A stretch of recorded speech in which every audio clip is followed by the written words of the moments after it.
Hey guys, today we're going into more than calories. We want to make sure that when you're looking at making some tweaks with your diet to drop the extra weight or whatever you're trying to do with improving body composition, we want to make sure you're taking into account more than just the calorie aspect, right? Thermodynamics has certainly got its place, but what I want to go through today is three core elements that make this process so much more enjoyable, so much more sustainable, and really being able to dive into the weeds and understand what is happening with your body, how to really make those changes. So if you want to have more control over all these things going on and really feeling like you're still enjoying food, you're still able to navigate how that body's really feeling, then this one's for you. I hope you enjoy and watch right to the end because I think there's quite a bit in here.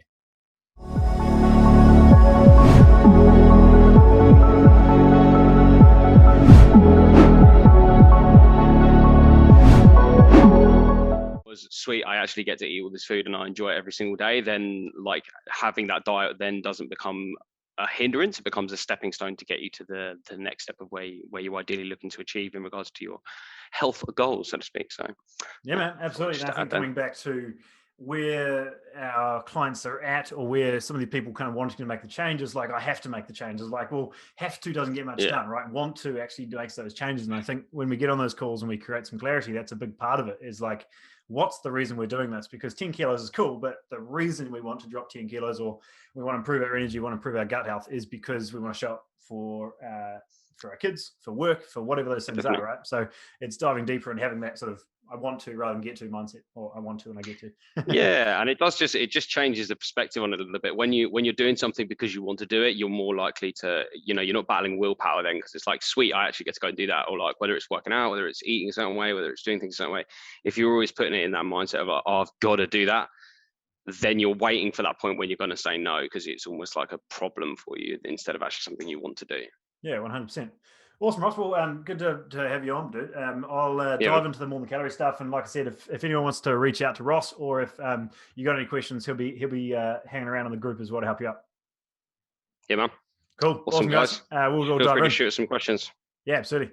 Cool. So today I want to go and dive into more than calories, right? We want to really get an idea of when we're diving into this whole nutrition aspect, what is going to be our point of focus so that we're focusing on the bigger picture, right? Calories, thermodynamics, the idea of calories in, calories out, there's always going to be a role there, right? I'm not going to dispute the fact that if we eat too much food, there's going to be a threshold that we can overdo, right? But getting an awareness of the bigger picture and making sure we take into consideration how that body really works, right, is going to be really the point of today's call. So diving into, okay.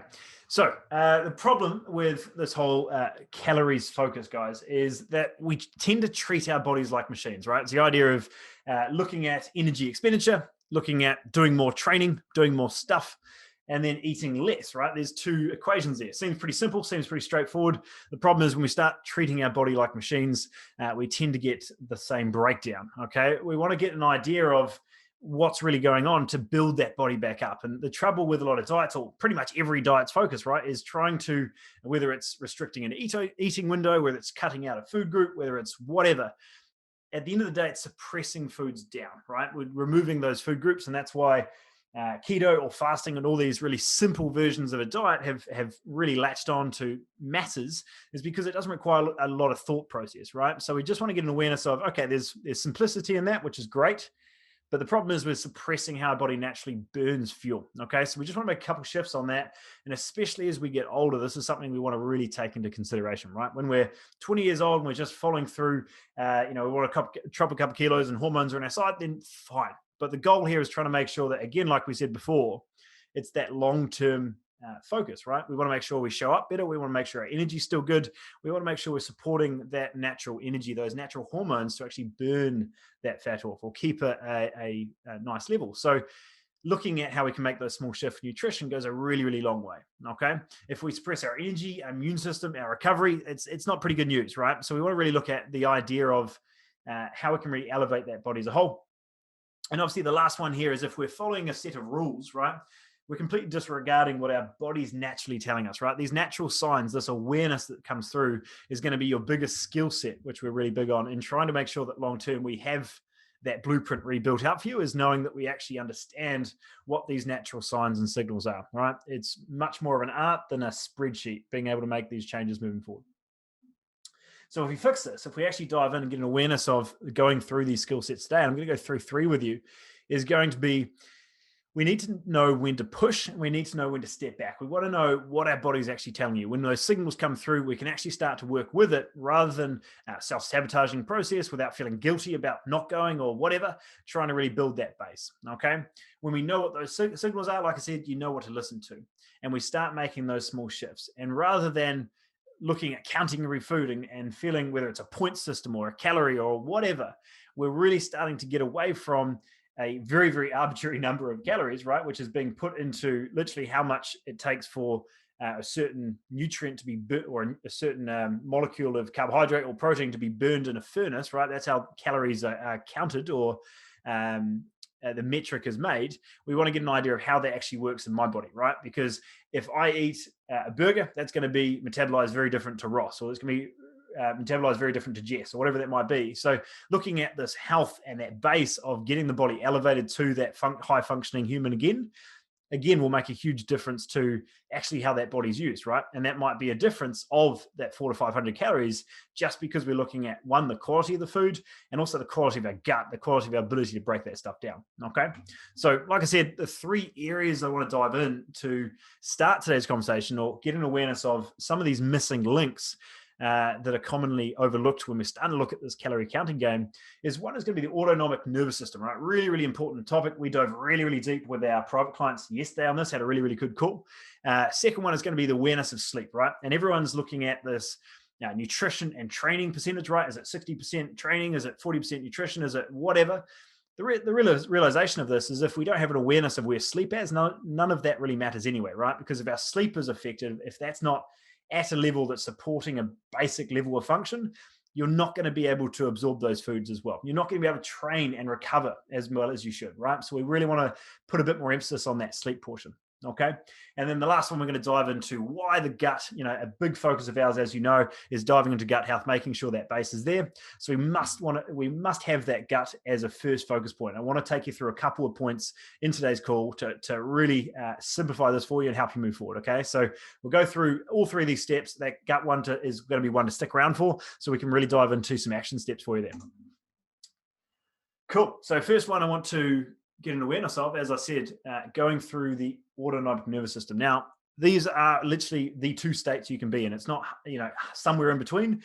It's a switch. You're either going to be in a sympathetic state, or you're going to be in a parasympathetic state. So being able to bring this awareness back to what state am I in, right, for the majority of the day. And that might sound like a really simple question, but we're looking at this idea and awareness of how is my body functioning right now, right? And if I'm in a sympathetic response, which is our stress, our fight or flight response, right, then what's going to come through is we're going to shoot our blood sugar up. We're going to have a lot more of that blood pulled towards the muscles, okay? And we're going to be in that stress, that fight and flight response, right? So back in the day, or a long time ago, if we were trying to run away from a tiger, or we're in the wild of some sort, then that was quite a helpful response, right? Whether we had to fight, we had to run, we're setting our body in a position so that we could actually survive in that moment, right? The problem is, we're now sitting in a car, pissed off in traffic, having that same response, right?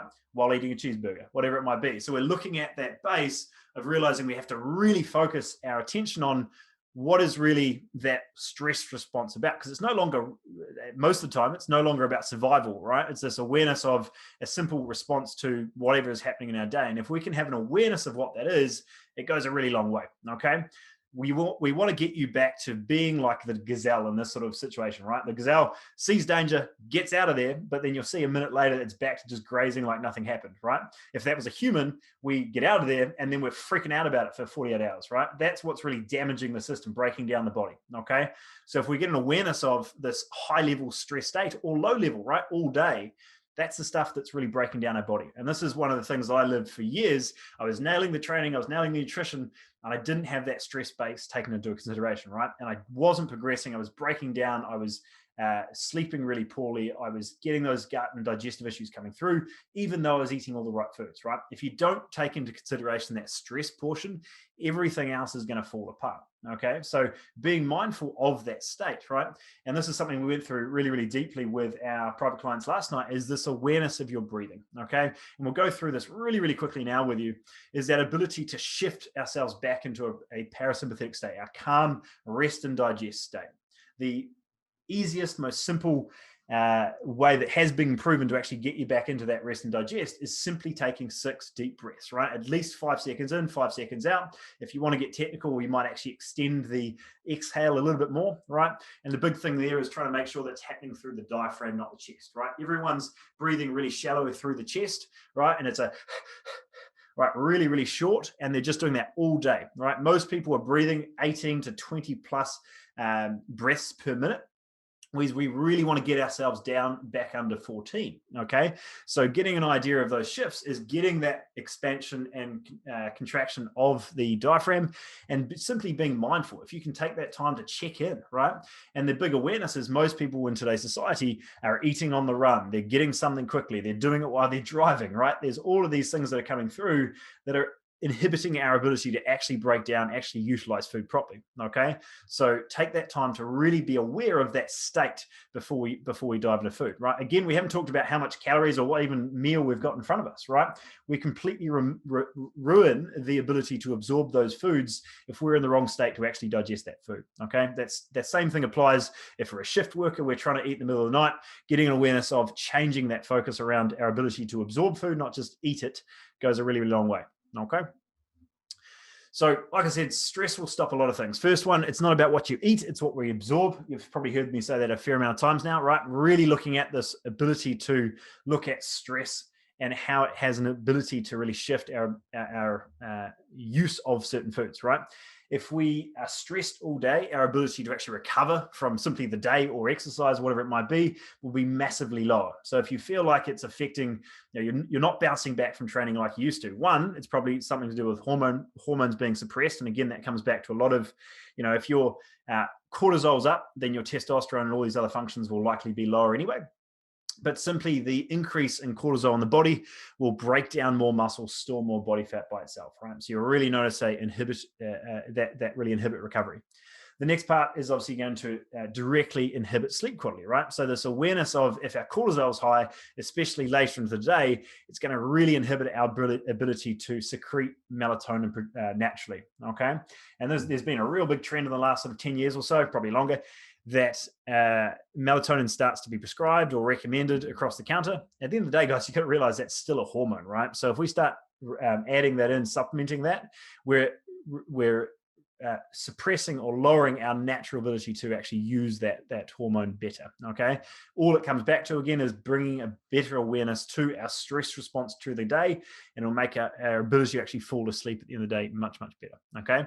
The way you know this is affecting you is if there's that tired but wired feeling coming through for you, right? You're like, I need to sleep, but I still feel like my brain's running 100 miles an hour, right? Getting that awareness of what's happening, all right? The next one here, I don't know why spaghetti bolognese is a photo, but you get the idea. Store more fat. I didn't get the words right. Is going to come back to that cortisol response as well, right? So realizing that if we have a high level of stress in the body, then our ability to store more body fat gets worse and worse, right? We're going to store more body fat much, much easier. That whole feeling of you even just looked at the cookie and you put weight on, that's going to really come through because your insulin sensitivity is inhibited. And because of that high cortisol, it's going to really affect a lot of stuff there, okay? And then the last one is going to be simply more inflamed, right? Through all these extra stress and poor digestion through the foods, you're going to notice that inflammation response coming through on the body is going to affect everything, right? So that's going to be your joints, that's going to be your brain fog, that's going to be your digestive ability. All of that comes through. And obviously acute inflammation around a joint is helpful, but chronic inflammation in this way, if we're always stressed or we're chronically inflamed, is going to cause a lot of detrimental impacts in the body, okay? Cool. So the next one I want to dive into was that awareness of sleep, right? And I think, like I said before, we're taking into account our nutrition, our exercise, our lifestyle and mindset. But the big part here is our sleep. And if we haven't got that sleep portion sorted first, it affects all these other three, right? And that's something that shows how much of a real linchpin this is for most people, right? They might be nailing their nutrition, they're being mindful of their day-to-day interactions, but if their sleep's still crap, they're going to be moody, they're not going to use food as well, they're not going to recover, right? It's going to really inhibit a lot of those other factors. So being aware of how much the health of our body, the awareness of how we fuel our body is going to directly impact our sleep. But if we don't nail that first portion, it's going to really inhibit the rest as well. And what I really like about this one, guys, is that you can't sleep harder, right? You can't just work harder, right? The whole awareness of you can't outwork a bad diet, that comes in pretty close. But the second part here, or the main reason here with your sleep, is you can't sleep harder. You actually have to give yourself time to create that structure, to create some time to wind down, right? Your screen time. If this is past 7 or 8 o'clock for you, being mindful of that blue light exposure, right? If I'm having all these natural lights, like outside is dark for me now, if I was just going in with those natural lights, I would have had that natural decline in the blue lights throughout the day, and my body would be ready for sleep. The problem is we're all bombarded with all these different lights to keep ourselves awake. Okay, so being aware of a lot of those signals and responses coming through the body is going to be one of those biggest things to actually calming that body down. Okay, so the first part here with poor sleep, if we're not taking this into consideration, it's going to lower that insulin sensitivity. Now, this is bad news if we're looking to improve our body composition. If we really want to have insulin on our side, and this is something that we've noticed recently in a lot of the blood work we've been doing, is this number of what's actually bad is being pushed out further and further, right? It used to be, if we're looking at HbA1c as one of our clear markers for sort of long-term glucose control, we were looking at sort of 38, 40. Now we're looking at 55, 56 before they even raise an eyebrow at it actually being a problem. And it's because majority of today's society doesn't see the impact of sugar on their ability to function, right? They're so reliant. Majority of the society is so reliant on carbohydrates as its sole fuel source, that we're finding ourselves dipping and diving with energy. We're breaking down a ton of muscle. We've got that brain fog. We're not functioning at a high level, right? So being able to really be mindful, and this ties in a lot to the metabolic flexibility, right? The ability to use carbohydrates and fats as fuel. That's going to be a whole nother conversation, but simply being mindful of this insulin controlled living, this awareness of how much blood sugar is being spiked and how we can start to modulate that a little bit better with our lower glycemic foods, with our whole foods base, is going to make a huge difference. All right. The next one here is it lowers our sex hormones, right? So for males, that's our main one's going to be testosterone. For females, that's going to be progesterone and estrogen. If we don't have good sleep, the ability to regulate hormones, actually keep a high level, is drastically reduced, right? If you're worried about your testosterone really starting to tank or these hormones being overshow and your sleep's not on track, that's going to be one of the first parts we focus on, right? It's not going to be adding things in. And I think there's been a really big trend, a really big push, and a lot of marketing effort put behind a lot of testosterone boosters. The trouble is, guys, a lot of the stuff in today's today's marketplace have been a sort of a sounds like a weird word, but sort of sexual arousal supplement, right? They're going to help with kind of being in the mood, but there tends to be more of a correlation with high testosterone rather than actually be a testosterone booster, right? The research has been very, very vague with how much it can actually increase testosterone at all. Your biggest base at being able to improve your testosterone is going to be your sleep. It's going to be that base of nutrition, specifically your ability to control inflammation and your fats in general, right? And then the next one's going to be some level of weight training, right? So those are really your three top ones to make sure we get an awareness outside of stress, which is going to be another big suppressant of testosterone. You want to make sure that your sleep is taken into account, all right? Next one here is going to be that cell repair. Okay, if you want to get old really quickly, then don't sleep a lot, right? The people that are still pushing the sleep when I'm dead, push really hard, only need 6 hours. There's a reason they look 20 years older than they are. Okay, take that time to really be aware of being able to get that deep restorative sleep is going to make a big difference, not to just those deeper cellular functions, but also externally from that skin and from how that body ages. Okay. And then the last one, obviously, everyone knows this. If they've had a low sleep, their mood and their patience is massively inhibited, right? So if you want to have a high mood, you want to have a high level of sharpness, fulfillment, patience with other people, all of that comes back to your sleep, all right? So we want to really take that into account. And the last one we'll dive into, so we got its first two, right? So first one was our autonomic nervous system, getting awareness of that stress response. Second one we're diving into was the sleep and making sure that that's on our side. And then the last one, as I mentioned, was trying to really get an awareness of how much that gut is going to play a role in whether your body actually uses that food as fuel or whether it stores it as fat, right? There's going to be a huge difference in that health and function of the body rather than simply the direct calorie amount that we eat, all right? So the first part here that we want to get an awareness of is if our gut is not functioning as it should, right? There's a level of leaky gut, or there's some sort of dysbiosis going on. It's going to affect every single organ in the body, right? Our thyroid, our brain, our liver, our large intestine, our kidneys, our heart are kind of those main ones that really get pushed. The first three are the ones that we tend to see a lot. So thyroid function's really pushed out. Okay, if we see TSH and obviously how that affects T4 and sort of down the line conversion binding, it makes a big difference. And if those markers are way out of range, that's only going to elevate your fatigue, your inability to drop body fat. All of these other functions come through. Okay, so that stress and that function on the rest of the body makes a big, big difference. As you hopefully know by now, by a lot of our past trainings, there's a direct connection between the brain and the gut, right? That vagus nerve is going to give that direct signaling between the two. If we are feeling low, we're feeling down, we're feeling foggy, it's a direct connection between the two, right? 90% of our serotonin is made in our gut. If we're feeling down and low, we need to start looking at the foods we're eating rather than just throwing in an antidepressant, right? We need to make sure there's a base and awareness of our sugar intake. We need to make sure there's an awareness of that balance of bacteria in our gut, okay? And then the last one I'll touch on is that liver function. Now, that's one's really, really big. We see with our clients, especially with our males over 40, if you find your body is really fine, you're seeing your body really stubborn to dropping body fat, that high toxic load in the body is going to be one of those key anchors that we look at, okay? So looking at the gut and how if there is some level of leaky gut through, that's just allowing more and more toxins through that bloodstream. It's making it harder and harder for that liver to actually function the way it should.